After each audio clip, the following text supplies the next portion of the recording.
Maruban sauce nga violet. Sarap siya isa ko pero nakuha lang kong gamay.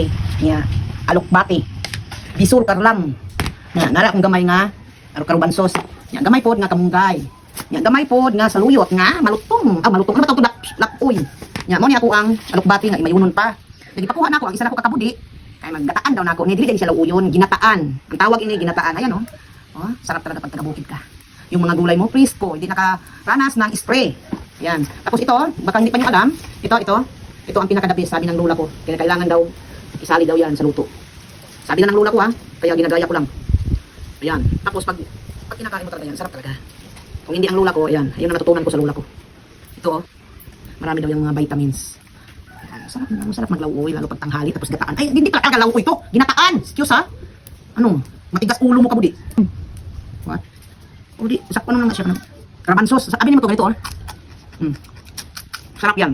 Baka hindi pa nyo alam. Masarap. Matamis-tamis. Lalo pag may suka sa kasili to. Tapos kumpleto ang mga lamas. Nakaw. Huwag na kayo magsalita.